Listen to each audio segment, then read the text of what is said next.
It is Bruins Benders postgame live on the Inside the Rink YouTube channel with Matty and Smitty. Click subscribe. Get your Bruins Benders merch on InsideTheRink.com/Bruins-Benders. Follow us on the social media at Bruins Benders. It's Matty and Smitty, and the Bruins, lo and behold, get a 7-2 win in New Jersey. This is not the New Jersey team we watched at a bar in Montreal on Saturday. No. When they dusted the Rangers. Bruins get 3 unassisted goals tonight. Devils very sloppy for much of the game. I even texted you guys when they scored those 2 quick goals. I'm like, Bruins are going to lose this now. Devils are focused now. And then the timeout by Joe Sacco. How about a coaching maneuver that works? Great. Bring him back. Did he not understand the goddamn assignment, Joe? He did sign way too hard. Look, you're not going to get another job, okay? The team is in the toilet. No one else is going to hire you to head coach the team. So just tank, for the love of Christ. Yeah. That's what your job is right now, to lose, not to win, not to stop the other team's momentum. It's to let them gain momentum and pass you. And then you can score, and it'll be fun in games, and it'll be 7-6, and you'll lose instead of win 7-2. Yeah, if this, I mean, this is typical of the teams right now in this fucking town. It really is. You do everything possible to just screw yourself. To screw yourself, yeah. You have the opportunity to have a better chance of getting one of the top couple of picks, and you're going to blow it, and you're going to end up like 7th or 8th because you're. I'll tell you right now, they're going to beat Chicago. Yeah, they're going to go on a winning streak. Yeah, they're going to beat Pittsburgh, and then maybe they'll lose to the Devils at the end, but they're going to lose. They're going to win 2 more games, and they're going to be right they're going to be right there when it comes to 6th or 7th. Yeah, right there. Flyers need to win tomorrow. They play tomorrow, I believe. Flyers win tomorrow. Buffalo keeps winning, then I think he'll be okay. But now it's getting a little scary because Chicago and Pittsburgh are, they're sort of in tank mode. They're not playing great. Well, Chicago's below you, and San Jose's below you, and Nashville's below you. So with this, but you're going to beat those teams, and you can't beat them. Yeah. No, absolutely. Yeah. Nashville, with your win tonight, there is no way for you to catch Nashville for 3rd worst. So that's off the table now. So the best you can do is finish 4th, and have a 9.5% chance of getting the number 1 pick. Going into the game, I think there was an 80-ish% chance that they would pick 4th going into the game. I think that's different now. I think it's different. I think it's different. I think it's different now. I mean, I don't know what it is. I think you fucked it up, bro. I'm no Goodwill Hunting. No. But, I'm not. You can't just fire that out, Rain Man. No, can't just fire that out right now. But I know what I saw, and what I saw was a team that scored the most goals they've scored all year, who had no business doing that. No business at all. Thanks, New Jersey Devils. Thank you. Puck was going in everywhere. Bunch of assholes. Sorry, it was milestone night in New Jersey. It was. Michael Callahan, his first career NHL goal. Fabian Lysell, his first career assist and point. Morgan Geekie, his 30th goal of the season. David Pastrnak, his 5th 100-point season. Fraser Minton with his first Bruins goal. Yeah. I mean, all sorts of just chicanery going on. I almost took the Bruins on DraftKings tonight. Yeah. Because it was like plus 245 or something. It's like, watch them win. And I just grab a quick little scoop here. And I should have. Because could have done that. Yeah. Pastrnak joins pretty good company for Bruins with 3 or more consecutive 100-point seasons. Joins Bobby Orr and Phil Esposito. Yeah. And Pastrnak. Only 3 Bruins ever to do it. Pretty good. He has the most 5-on-5 points. I tweeted that out earlier. Yeah, in the league. On this fucking shit team. On this team. Can you imagine? He sucks 5-on-5. Right. Was 65-on-5 points. Unbelievable. It's just an unbelievable year from him. Really. It just Can you imagine him having this kind of year if the power play was actually good? Oh my God. If he had 25 points. Yeah. Yeah. Can you imagine if actually was high-end center? Bad. Yeah. I mean, yeah, he's doing all 5-on-5. Yeah. I mean, it's so tonight. Let me ask you this: so tonight, any sort of bright light like here? Any you think differently of Minton and Lysell and these guys? I mean, do they have something going on with any of these guys, or I I don't know. Lysell was better than his zeros across the board. I thought he showed better than that. But tonight was by far his best game. Like he was noticeable all over the ice. I think he was winning battles. He was dangerous. He was looking to shoot off the rush. And he gets his first point. So I thought he was pretty good tonight. And he has a speed. He has a gear that not a lot of people have. And he has a pretty good shot. Like he has a kind of deceptive release. You were talking about it earlier. And I'll let you say it because you were the one who brought it up. But he's shown me something tonight. Yeah, 9 games in, maybe he's just feeling more comfortable. So I ask you this: why wait so long? He could be 20 games into the NHL right now. Yeah, I mean, why wait so long? I mean, now he's starting to. It looks like he's starting to kind of get comfortable with the NHL game. Like maybe there's a little something there. Why the hell wait so long? I'll tell you what, and no one knows the answer. Not a single person knows the answer. No. Don Sweeney doesn't know the answer. None of the coaches know the answer. Cam Neely doesn't know the answer. No one knows the answer. No one knows. At least with a straight face. They may lie to you and tell you what the answer is, but they'll be lying. So there's no reason that he shouldn't have been up earlier. None. Yeah. The team struggled to score all year long. And you mean to tell me his speed and, zone entries and, stick handling ability and vision and shot wouldn't have mattered at all during the season? Not at all. Would have been totally invisible. And, would have went zeros across the board. He would have been John Beecher out there. He would have been Trent Frederick in January, just skating around doing nothing. So those things happened, right? John Beecher's still here, still doing the same dumb shit over and over and over again. 78 games. John Beecher tonight he was a +1 with a block shot and a hit and a giveaway. 7 goals, and the guy has a shot and a block shot and a giveaway and a hit. Nice job. Fat ass. There it is. No one cares. No one cares. Johnny Beecher. I don't know. I mean, I don't know what to tell you. What I'll tell you is I don't want him on my goddamn hockey team, and I want if Mark Kastelic is here for 3 more years, he can be my 4th line center, and John Beecher can go fuck off. That's what he can do. I'll tell you what. To me, they're obviously going to sign him for a 1-year deal. Of course they are. Of course they are. If they don't, then I don't understand why he's played all these games. Like, honestly, like if they don't, it's almost like they have to now. If they don't, it makes no sense to have him in the lineup every night. When have they done anything this whole entire year? I mean, in fact, none of it makes sense. Yeah. They haven't made sense once the entire goddamn year. Not even tonight they make sense. They're supposed to lose and they win by fucking 5. That doesn't make any sense. Just call a timeout because we got to get this win. Yeah, got to win. Are you fucking kidding me? It doesn't make any sense. Any of it all year long. This is like George Costanza, like the backwards Costanza. Yeah. This is what the Bruins are doing right now. Like up is down, down is up. Like it's just who knows what the hell's going on. Yeah. I don't know. Whole thing's Pastrnak factored in 13 straight Bruins goals. That's Wayne Gretzky, Mario Lemieux, Jaromir Jagr, and David Pastrnak.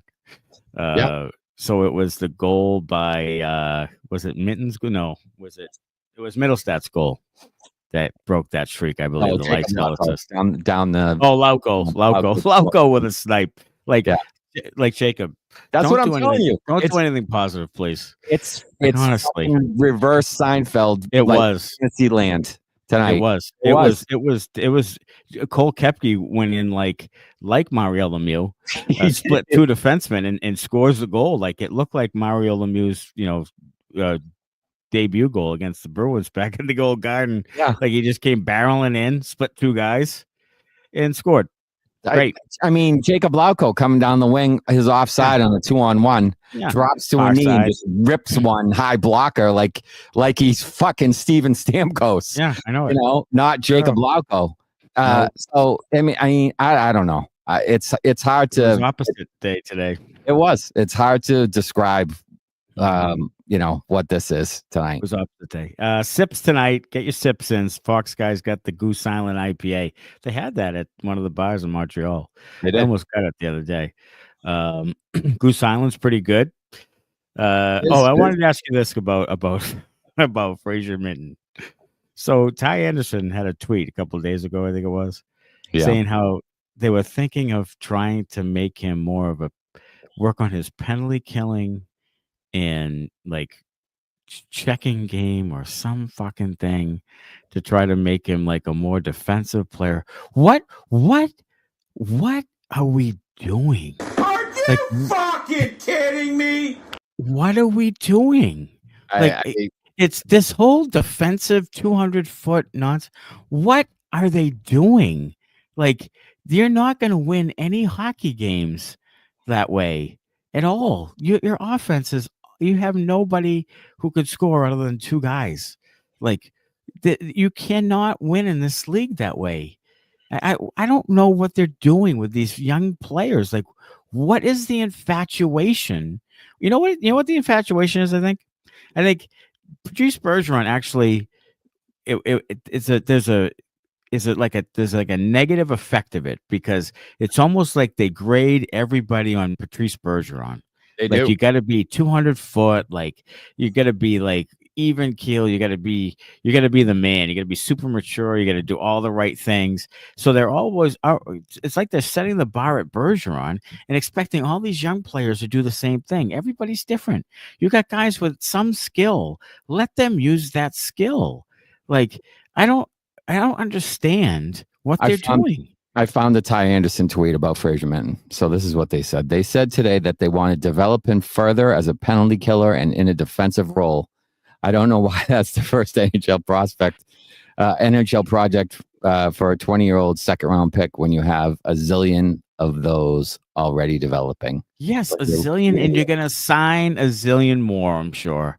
Like, Why is that your first thought with a 20-year-old? God, we got to make sure he's a good penalty killer and good defensive role.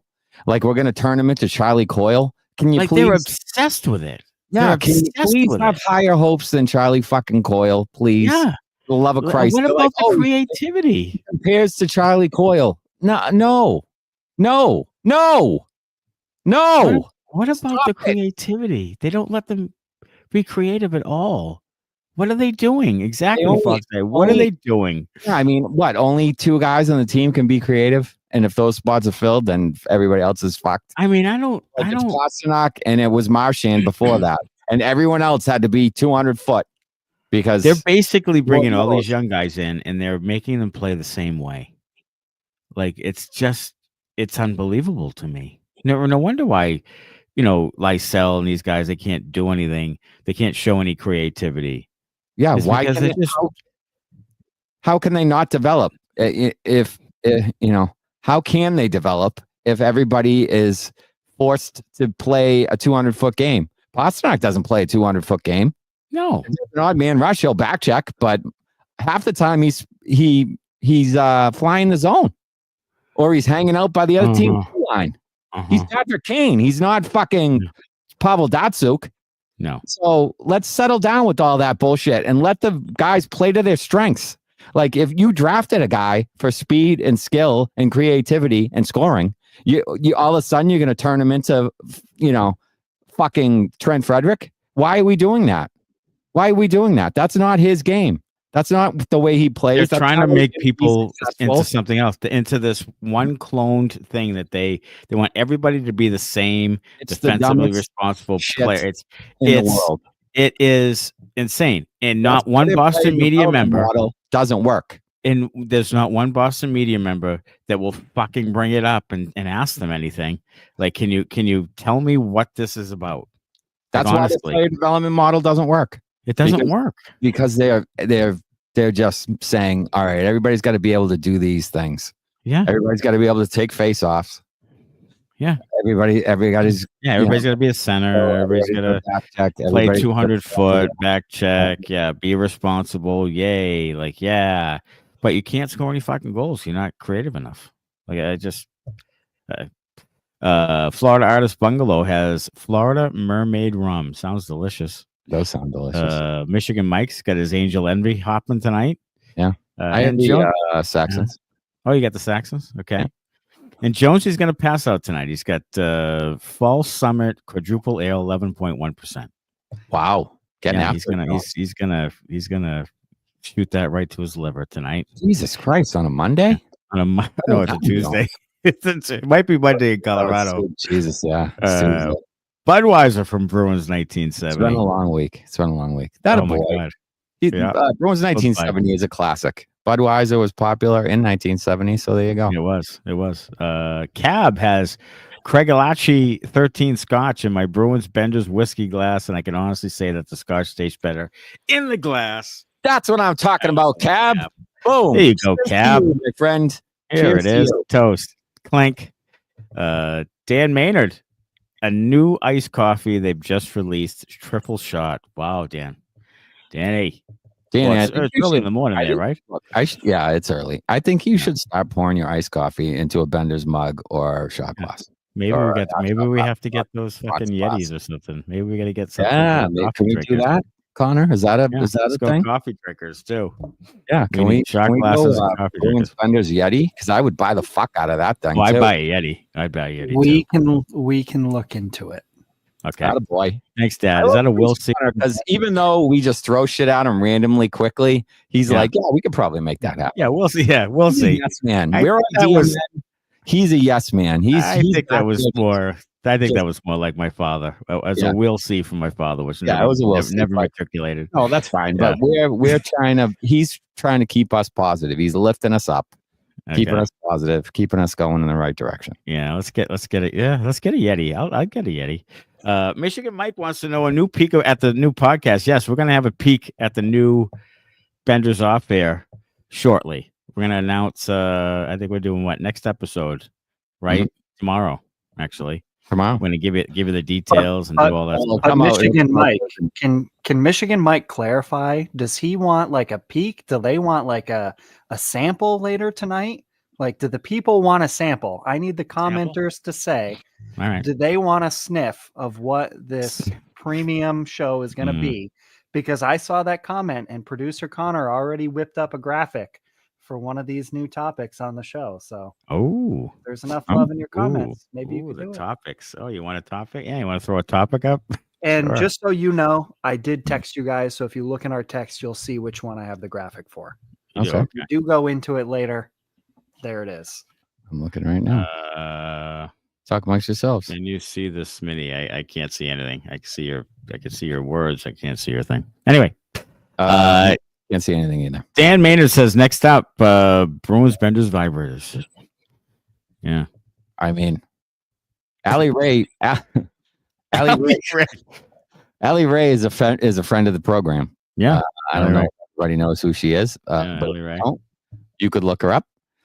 She is a friend of the program. So yeah, maybe she's been on the program. She has been on the program. Yeah, she has. Well, maybe that is next. You never know. All right. So my phone didn't send it to you, but it's the one with the dog.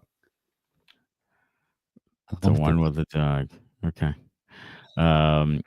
Okay. I remember which one that is. Y2 Jones, note to Bruins development. How about forwards that score goals? In today's and yesterday's game, you usually win by scoring more goals than the other team. That's been true since Derek Sanderson used to begin into existence there. You score more goals than the other team. They just have a severe lack of creativity. And now we see why. They just aren't teaching it. Yeah. I think they teach a lack of creativity. I think they're trying to teach everyone to be Patrice Bergeron. And look, there will never be another Patrice Bergeron. Never. They thought Elias Lindholm was going to be Patrice Bergeron, and they paid him as such, and he's not. So stop fucking doing that. Let people be themselves and play their own games and be creative and score goals. And Yeah, sure. You can have a few guys that bring energy, and then a few guys are a checking line. But after that, the top 6 needs to score, fellas. Okay? Top 6 needs to score. And this is what I talked about before, defining your roles. They don't know who is in what role. They're all over the goddamn place. The coaches don't know. I don't think the general management knows. I think they just let people do whatever. They're like, oh, well, we can put out anyone we want at any given time because everyone is defensively responsible. This is why I think Sweeney, I mean, he was pretty good with what was given to him when he took the job or whatever, and made some decent trades to try to supplement and help that core. But I'm telling you, I don't think he has a clue how to put this next core together. I don't. And it's really scaring the shit out of me. I don't think he has a clue at all. You're right, and he doesn't have a clue. None of it makes sense. They got a million centers, none of them that great. Like, I don't know. I mean, you're not going to win any wall battles. You don't have everybody coming down the wing ready to shoot the puck. This is why they don't pass. This is why they pass the puck all the time and they don't shoot a lot, because they got a bunch of centers looking to pass it. You know what I saw late in the third period, and that was the last text that we sent in the text frame. And I said, fuck, that was good offense. And you know what it was? It was somebody has the puck up high. Lohrei does. Lohrei to Fraser Minton, who has it up high. Back to Lohrei. So a give and go. Imagine that shit, right? And then Lohrei to the slot, a slot pass to a wide open guy who takes a one-timer, and they almost score. Yeah. You're a fan of the give and goes. You've always been a fan. You've always been a fan of the give and goes. It's Lohrei, who's an offensive player, offensive defenseman, hasn't mastered the 3-zone thing yet. It's Fraser Minton, who's a new guy, so he doesn't know that he's not supposed to do that yet. Doesn't know that he's not supposed to play, do give and goes anymore. That's against the law. He should have just shot that into the far wing corner or rimmed it to the other team. He doesn't know what he's supposed to be doing yet. And that's why it was good offense, because it hasn't been beaten out of them yet. Fuck's sake. 100%. Matthew Curtis has an interesting question. Are Poitras, Minton, Lysell all on the roster opening night 2025-26 season? Yeah, they should be. I think they have to be at this point. Like they should be. I think they have to be. I'm going to say no, though. I'm going to say no. I think you might get 1 or 2 at the most. You might get 1. Okay. So Poitras in? Yeah. Poitras in, and Minton and Lysell start in the farm? Yes. Oh my fucking Jesus. Okay. How many centers do we have? We have 4,000 centers. Where's Fraser Minton? I don't know. Where's he going to play? Yeah. Yeah. And you know what? He could possibly be better than end up being better than Zacha or Lindholm or these other guys, but those guys have to play because you paid them. Yeah. So yeah, I don't know. I unless there's some moves made, I think they might be. I think Lysell will be on a wing, maybe second line right wing. Poitras might even be in a wing to start the year. I don't know, but I think at least 2 out of 3 are on it. But I don't know. I don't know what they're going to do. I don't know. They have Kastelic, who hasn't played. He's another center, so he's the 4th line center. You have to play him. That's what I'm telling you. So he's the 4th line center. Many centers. Lindholm is there, so he has to play. He makes $8 million a year, or whatever it is. Yeah. So he has to play. So those are 2 centers right there. Mittelstadt, if you keep him, has to play. So there's 3. Mittelstadt has 2 more years at 5.75. They're not. Right. They're not getting rid of him. Right. He's on the team. He's going to be here. Probably. So those are your 3 centers. Those are 3 centers right there. Yes. So there's 1 center up for grabs. So you either keep Zacha there, or you move him out and you figure out, is it Minton? Is it Poitras? Or is it a guy you get? Who knows? I don't know. That's why I think it's going to be a trade. Because I don't think it's going to be Lysell. I think they're going to bring in guys above him. They're going to sign free agents who suck and are middling, but they'll bring them in, and those guys will take the spots because Sweeney's brought them in, and Lysell gets shoved back down to Providence because, he didn't really prove that he deserved to be here because he didn't put the numbers up in Providence, blah, blah, blah, whatever. And then, the center spot is going to either Poitras or Minton. I don't think you have one of those guys stay as a winger. I don't think Poitras a winger. He's not. He gets pushed around on the boards. No, I don't think he's a winger either. I don't think you have any wingers because you have all centers. Like that doesn't mean they're a winger, but Jones is watching us on his 55-inch TV in the basement. Smitty's tilt of the rocks glass worked. I had to purchase one immediately. Boy, Jonesy. That a boy. Let's see. Then do you just let Merkulov go, says Matthew Curtis. Merkulov got hurt. It was a bad hit, looked like. He's going to be out for the rest of the regular season. Who knows for the postseason for Providence. Is he a UFA or an RFA at the end of the season? He is a RFA? RFA. RFA. All right, RFA. I think that he will go to Russia and sign with a team in the KHL if he does not get an NHL chance. I thought it was going to happen this past year, and he kind of got jerked around some. They gave him a little taste to kind of they throw him a bone, really, to shut him up. But if he doesn't get a legitimate chance, he's gone. I think he's gone. I think he's gone because I don't think they love his game. I don't think they think he's fast enough to play the kind of game he wants to play.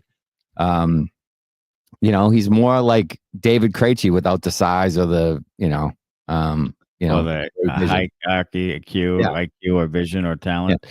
Right. Yeah, I'll tell you what this about Merkulov though. When you say that, like they don't think he has the speed, they picked a bunch of guys who are just big and heavy, and now they're they don't like a guy because maybe he's not. Well, I mean, the guys in their defense, the guys they brought in that were big could skate. Yeah, like Koepke could skate, Kastelic could skate, Jones can skate, like Koepke can skate. So the guys they brought in were big and could skate for the most part, except Brazeau, but he was here already. And I don't know about Tufty. He was big. So, but they got big guys who could skate. They just didn't have any talent. Yeah. So let's not do that thing. Let's bring in guys with actual talent that can score. That's what I'm looking for. If you had to choose Minton or Poitras to center Pastrnak, who do you pick? Says Dan Maynard. That's a good question. It really is. That's a good question. I'm gonna go with option 3, which is Elias Lindholm. You know what? And I'll tell you this. And I think Elias Lindholm has been a major. Actually, he was not a disappointment because we knew what this was going to be. So we're not disappointed. Yes, we knew this was going to happen. But Lindholm, I think their only chance at salvaging anything from that guy or this situation is to have him be the number 1 center with Pastrnak and just hope to God that he just at least exists there like Zacha does now and gets 60 points from just standing in position. That's all they can. That's really the best case scenario for them. That's the one thing that if that can come true, then at least they have that thing a little bit more squared away. And then you can fill in the rest of the thing. Because I think Geekie and Pastrnak have continued to show great chemistry, and I don't think it's going away. I mean, I don't know if Geekie will score 30 goals again, but I don't think it's going away because they really seem to have some great chemistry. They do. And I think if Lindholm does it, then I think that's fine. Yeah, I mean, before tonight, he had goals in 3 straight playing on that line with those guys. So, like, there's maybe a glimmer of hope there that he can do a little something. Like I said, it's not going to be 80, but like you said, maybe it's 60. If it's 60 with those 2 guys, going 100 and Geekie's at 65 with 25 and 35 or 30 and 35, whatever, somewhere in that same ballpark. Like, I'll take that. I'll take it. Yeah, I'm with you. If he gives you the the penalty killing and the face-offs and whatnot, it's still not a great contract. I still hate the contract, but I'll live with it if he's going to give you 60, 65 points and center that first line. So I think it's going to be Fraser Minton on line 3. And I think Poitras is going to not start. Yeah. Well, I'll say this. I think bringing up a good point was Zach Hast, I believe, trade Zacha. I think he'll explore it in the offseason. I don't know what the hell you're going to get. And maybe you can put something else in there with him. I don't know. But I think Zacha's the guy that you trade out of all those people. Because I just don't think. The problem is he has a pretty reasonable contract and he had a bad year. So you're not going to get anything for him. Right. So true. You just trade him to eat the money to find a spot for someone else who's probably not as good as him. I don't know. That's true too. I don't know if that's a great idea. So until you have a replacement for him that you can put in there that's going to be better, I don't know if you move him. Yeah, they have a lot of like mid-level nothing guys. So something's got to shake out. Something's got to break at some point. I just don't know what it is because I think they need to go for broke in free agency.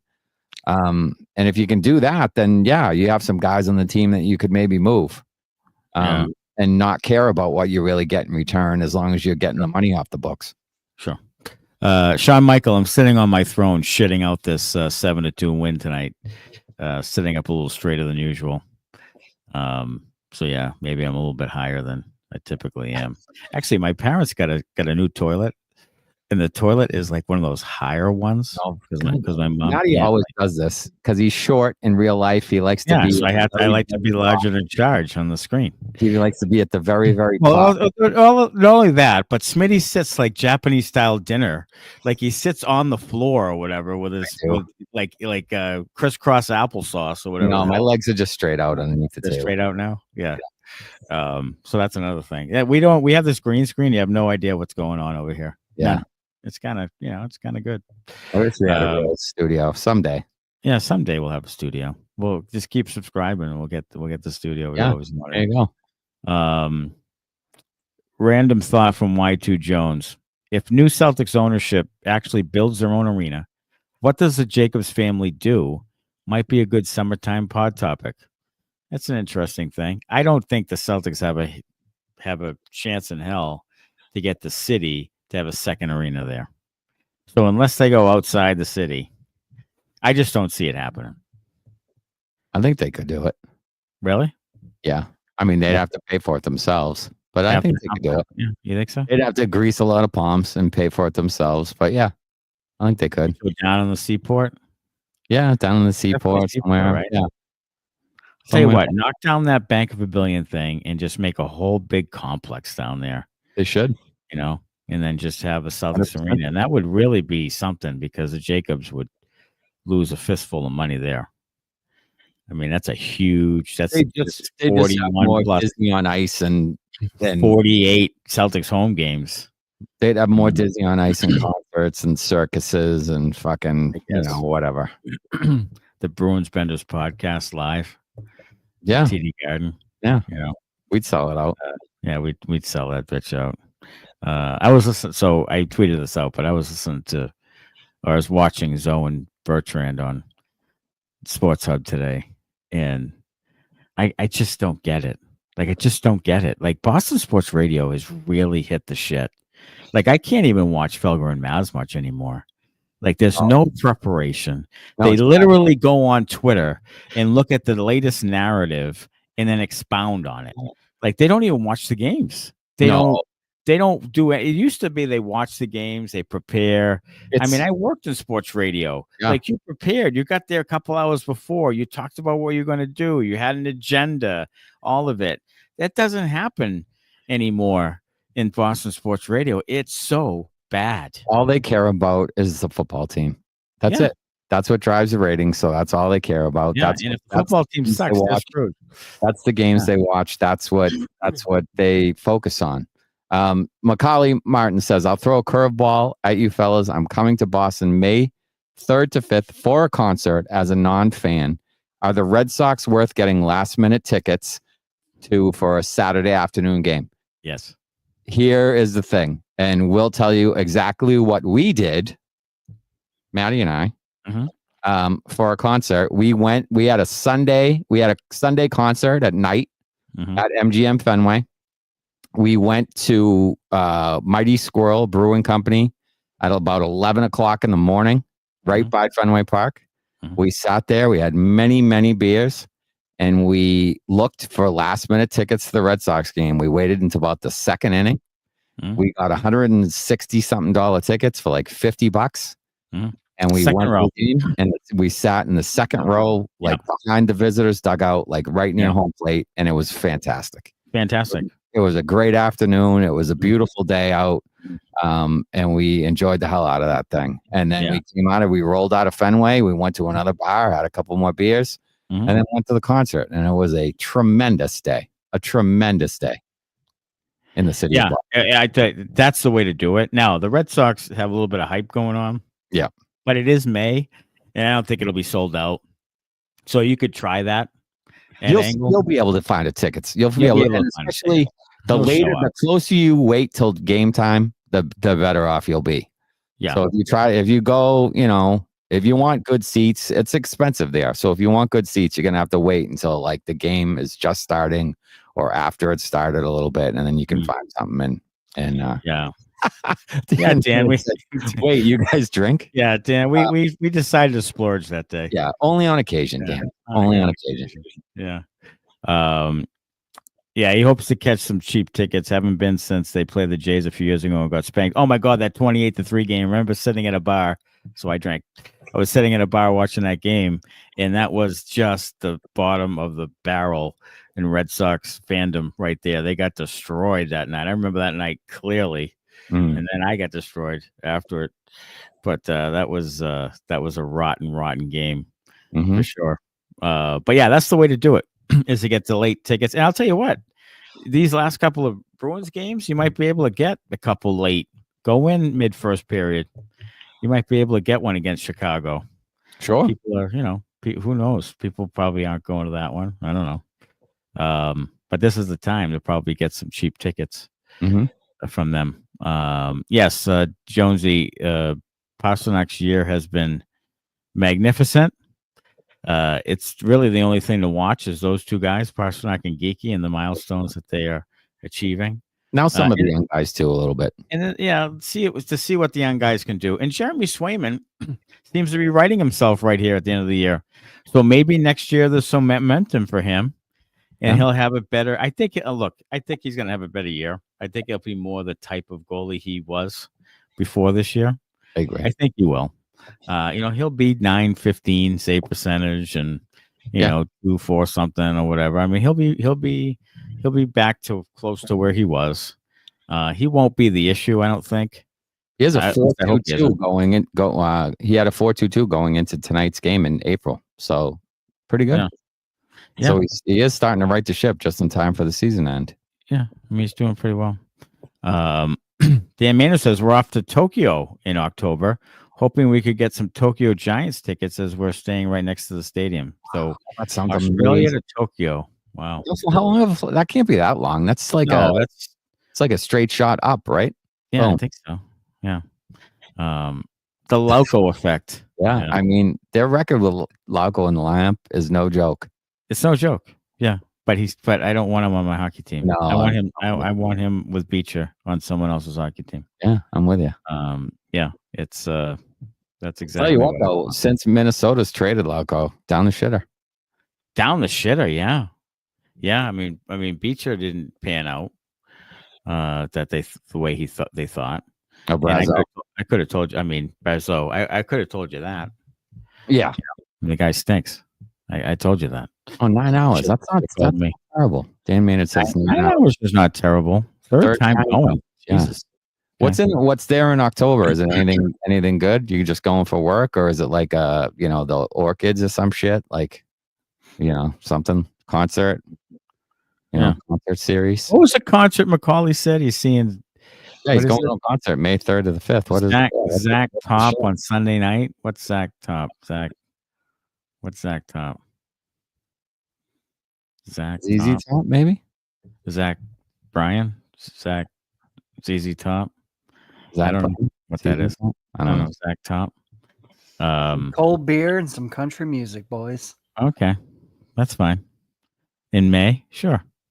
Okay. Yeah, maybe Man, is it Zach Bryan at Fenway? Maybe it's Zach Bryan at Fenway.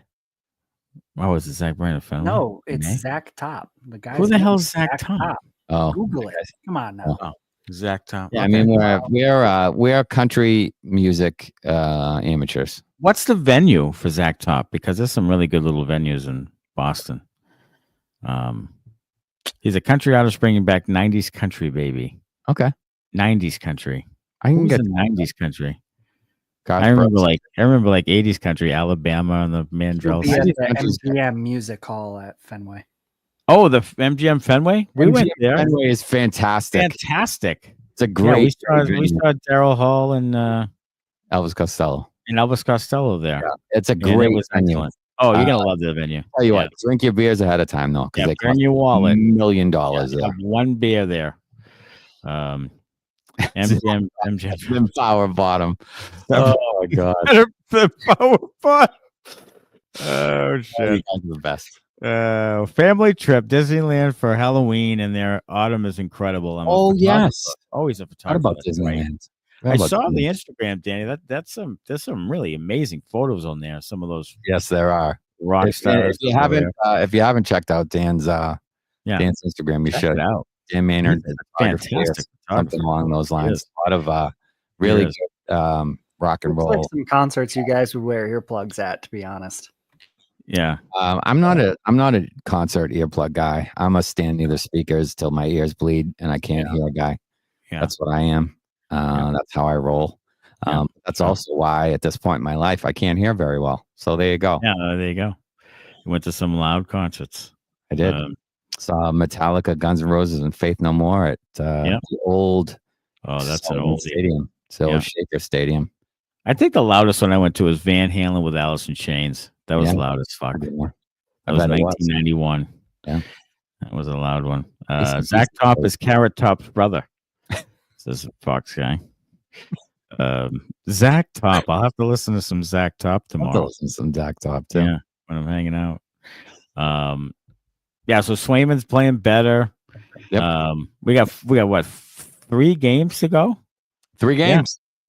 Thursday, Sunday, Tuesday. Don't you dare try to sneak out of here without giving them a little nibble. Oh, we got to give them a taste. Oh, we're gonna give him a nibble. All right. Put up All the right. graphic on a green. All right, so here it is. So this is type of the thing. We're gonna do some silly news stories. Blind woman told to get off bus because guide dogs can't be black. So someone commented, and you're just there like, what the fuck is black? Since she's blind. She's blind. Yeah. Yeah. I She has mean, no idea the dog's look at black. her. She has no idea what color her dog is. No, and Someone it doesn't kicks her want off the bus. That's a nasty thing to do to a blind woman. It really is. What color? If you had a guide dog, what color would it be? If I had a guide dog, Yeah. it could be hairless. I don't give a shit. Why would I care?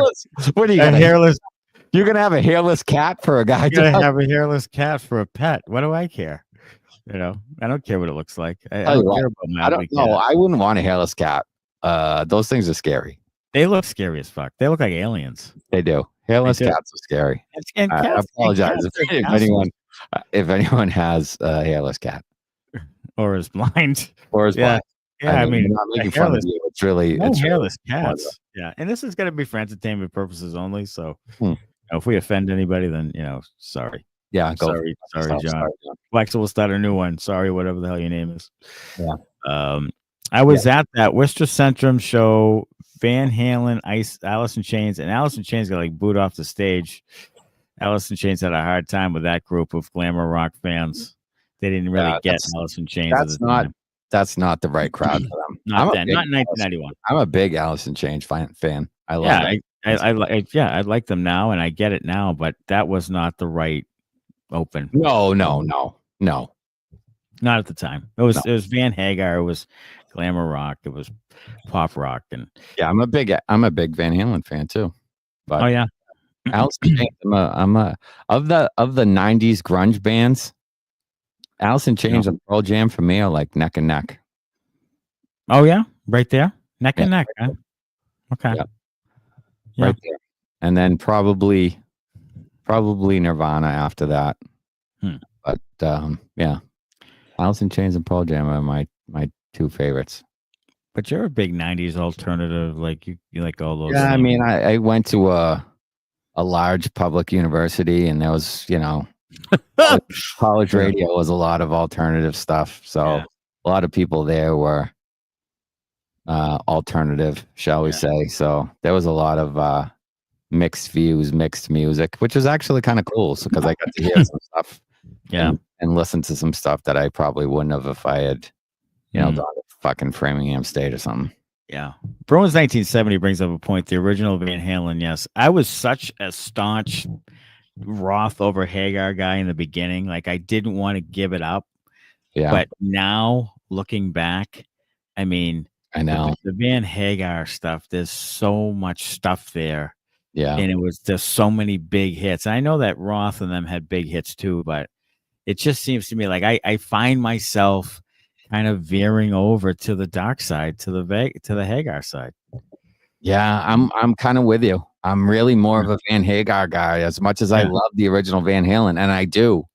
Some of my favorite Van Halen albums are 5150 and 00812. So Pound Cake is pretty good. I mean, I mean that Fuck album is good. Yeah, it's a pretty good album too. That's a good one too. Poppy. It's poppy. It's poppy, but it's more melodic. Yeah, it's catchy as fuck, though. I'll tell you. Yeah. It's catchy, and there's a lot of kind of more love songs. Yeah. Van Hagar than Van Halen. We're gentlemen. We're getting a little soft. Yeah. What do you think about seeing some of these old fucking acts now as they're kind of aging and getting that's a good point because we saw Genesis last year. We did, and that was the worst. It was just, and it wasn't that they sounded bad. Two things. One, they played a lot of like real Genesis, like that real diehards would listen to. They didn't play a lot of the hits, and Phil Collins was literally sitting up there, looked like he was just like he was like in a wheelchair. He couldn't move. I mean, he sounded pretty good, but it was really hard to watch him, really hard to look at him, to be honest. And we are filling up the comments with music. Dan Maynard says Hagar is underrated and probably a better human being than Roth. That's 100% true. Well, that's 100% true. Adrian says Hagar for sure, just better music. And Y2 Jones, this is probably the best take here. Roth, the better front man. Sammy was the better singer. And 100%. I agree with that 100%. Roth had a much better stage presence. Yes. But Sammy could belt it, man. He can really fucking sing. Yeah, for sure. But I think ask me, you ever listen to Dinosaur Jr., the Pixies, or Pavement? Pixies, yes. Pavement, yes. Dinosaur Jr., I've heard of, but I'm not really that familiar with them, so I'll have to check that out. But I like the Pixies and I like Pavement both. Yeah. Okay. Bruce Springsteen is still awesome live. I saw Springsteen in 2000, one of my top five concerts at the time at TD Garden. He was just excellent. I'd wish I'd seen the Genesis in the 90s for sure. I wanted to see like those old Abacab and Misunderstanding and Paper Late and all those songs and the Land of Confusion stuff. Yeah. I wish I saw them then. 100%. Let's see. The boss still slides across the stage on his knees. The dude is a machine. He is. He's just, I don't know. He's rugged as hell. I don't know what it is. He gets a little political for me. And every once in a while I see that he'll like just go off on this 4 or 5 song list of songs that, just aren't real, hits, and half the people don't know. Like I really get nervous sometimes. The one good thing about the older groups, like the Black Crowes we saw when they did Shake Your Moneymaker, U2, we saw Joshua Tree. Like sometimes as they get older, they play like all the hits. Billy Joel did that. Like I'd like to see concerts where they just play all the hits. You know what I mean? That's why I asked you that question 2 or 3 years ago. I went down to St. Louis to where the old St. Louis Rams used to play, and I saw Guns N' Roses live for the first time ever. And it was a 4-hour fucking set that they played, and Slash only came off the stage one time. The singing, awful. The music was fucking phenomenal, and the place was packed wall to wall. Wow. When I saw Guns N' Roses, Metallica, and Faith No More, I thought Guns N' Roses was bad. And it was probably because of the singing. I've heard that about them. Musically, it was fine. But I tell you, Metallica blew them out of the water. Metallica, I'll tell you what, you know who fucking bangs right still is Bret Michaels. Bret Michaels can fucking, he has a great show still. Like he does. Like I see, the other guys from Motley Crue and all that, they sound like hell. Def Leppard sounds great, and Bret Michaels still sounds great. And I saw Bret Michaels last year with it was Firehouse, Warrant, Def Leppard, and Def Leppard. Def Leppard. Oh. No, I saw Bret Michaels. Yeah, I was thought Firehouse, Warrant, and Dee Snider. Dee Snider. Twisted Sister. Dee Snider's still incredible. He's like 69 years old, and he went up there, sang his 2 songs, screamed them out, and it was great. It was great. Yeah. And Firehouse has a new younger singer who sounds just like the guy. Firehouse is good. I like Firehouse is really good, and Warrant was really good still. Yeah. But if you have a chance to see Bret Michaels, he's still touring. Go see Bret Michaels. He's fucking still good. He really is. I was really pleasantly surprised. I've seen him in the last 2 years. Seeing Metallica in June in Atlanta, says Adrian. That's nice. Awesome. That's really, really cool. I'm a Black Label Society fan. Okay. All right, Connor. Black Label Society. Okay. The best part of going to see these classic bands are the geriatric women on shoulders waving their long tits. Jones says he saw Trickster this weekend. Really? No joke. They're excellent. Wow. Yeah, Shawn Michael likes the geriatric women on the shoulders waving their long tits around. Yeah, they do. I'll tell you what, you saw, as my father would say, every time there's a Bruins game, he says there's a lot of burnt out women there. There's a lot of burnt out women at some of these concerts, man. I bet. Like a lot of burnt out women. I mean, they're fun as hell, but I was a big like hair metal guy too in the late 80s. Were you? Yeah. I was into hair the metal? wingers and the Tricksters and the Firehouse and the Poisons and the like the Bullet Boys and the LA Guns and LA Guns. Yeah, the Ballad of Jane by LA Guns. It's a great song. A phenomenal song. It's a great song. I'll give you that. That's a great song. Cinderella, all that shit. I loved it all. All yeah. All Don't of it. know what you got. Yeah. White Lion, White Snake, all of it. Loved it. Who was the one? Great White that killed everybody in Rhode Island? Rhode Island, yeah. White Lion, yeah. They White were good. Lion. Damn Yankees. Give me Damn Yankees. They had some great songs. Saw Duran 2 years ago, and they're really, really strong these days. I heard that about Duran. We tried to see Duran. We did try to. We tried. And you know what we ended up doing instead? Making a Montreal trip. We booked a Montreal trip that night that we were supposed to go see Duran. We did. We tried to do the late ticket thing. Yeah. It was sold out. Couldn't get any. So we couldn't go. Scorpions, good call. We're like, where do we want to go? We want to go to Montreal. Okay. So we did that in Snow Patrol. Mm-hmm. Let's see. Scorpions, White Snake. Yeah. Bless their hearts. A lot of big girls at Bruins games. But bless their hearts. Yeah. Big hearts. Yeah. Adrian said her 12-year-old self was squealing. Yeah, about all the 80s, the hair metal. Yeah. I bet. I mean, Jesus. I try to catch as many old school bands that I can when they come to Australia. I saw Alice Cooper last year, and he was fucking flawless. Wow. That's Alice cool. Cooper. He must be 1,000 years old. Yeah, he's good up there. I'll tell you what, if you can't get laid at one of those classic concerts, then you'll never get laid in your life. Honestly, those women are so fired statement. Up. Jesus Christ, those women are so fired up. They're drunk. They're so in their element. They're so like back in high school, like living the dream. Absolutely, go get it. Right? What are you banging around over there? My fingers. Okay.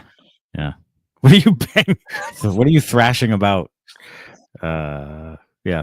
So, anywho, quote of the night, Connor. That was the quote of the night. Triumph is amazing too. Yeah. Triumph. Dan Wayne says his wife was there with me and he didn't get laid that night. Does that? No, that doesn't typically. No, if you're married, Dan, all bets are off. That's not going to happen anyway. So yeah, we get it. All bets are off. Yeah. Yeah, all bets are off. I'm saying the other women. Yeah. Which you can't have. Okay, so there you go. Bruins win tonight, 7-2. I almost said they lost because I'm so used to it. They won tonight, 7-2. They have 3 games to go. Chicago at home Thursday night. I think they win Thursday night too. I think so. I really do. They're gonna win Thursday night. 20% off with code Sorry John. Follow Y2 Jones. Get yourself a rocks glass, a whiskey glass. Put some in it. Buy some other stuff. There's other stuff on there too. There We're is. gonna work on some other stuff too. Why not? And we'll get tomorrow. We'll be recording our episode tomorrow night. Come out Thursday morning. We'll have all sorts of information about subscriptions. And that'll do it. And then we'll see you guys Thursday night after the Bruins Blackhawks. Thanks, everybody. As always, go Bruins. Thanks a lot. Bye-bye.